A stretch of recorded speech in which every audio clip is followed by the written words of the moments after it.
तो का हाल बा भाई लोग। आज हम बात करे वाला बानी राकेश मिश्रा के बारे में। तो आई एक बार वीडियो देख लिया, ओकरा बाद हम बात करतानी। तोहरो लगाई देहता है फेंको तो जवनिया जोहरिया ये दादा। अरे तारे कबरी भइल बा कमरिया ये दादा, कबरी भइल बा कमरिया ये दादा। तो भाई लोग वीडियो देखे तो समझ में आ गए कि राकेश मिश्रा का कहे के चाहत रहन।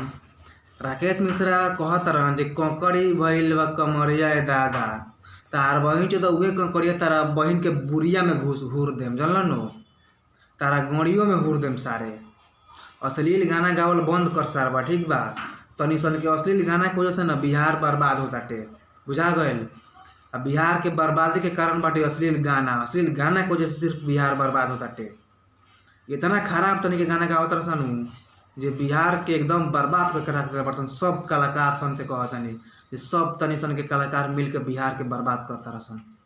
अब बर्बादी के कारण ये बाटे जे अश्लील गाना की वजह से बिहार बर्बाद होताटे।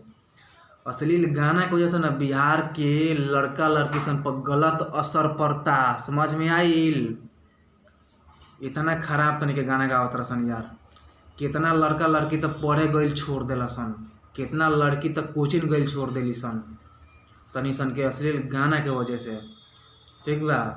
अश्लील गाना गावल बंद कर सन यार, ना तो तनी सन के अश्लील गाना गइब सन नानू। अब बारी बारी पर इतना ना रेलेम, हम जितना गाना गइब तो उतने रेलेम तनी सन के हम। अब पूरा गरियाम सब सन के माई बहन के। जबले अश्लील गाना बंद ना होगी तबले गरियाते रहे। अश्लील गाना गावल बंद कर सन। तनी के अश्लील गाने की वजह से ना बिहार के लड़की के साथ नु बलात्कार होता। इस सब के दोषी तनी के बारह सन सरवा। अश्लील गाना गावल बंद कर सन, ठीक बा। आज के लिए इतना ही। बाकी हमार प्रयास कैसा लगा रहो लेकिन कमेंट करके जरूर बताई। और ऐसे ही अश्लील गाना गावे वाली कलाकार के रिलाई वीडियो देखे खातिर देहाती बाबू नंबर 1 चैनल के सब्सक्राइब करी और दोस्तों के साथ शेयर करी। और वीडियो पसंद आई तो लाइक करी और अपना भाई के सपोर्ट करी। और आई सभी मिल के अश्लील के दूर कइल जाओ और बिहार के बचावे के प्रयास कइल जाओ।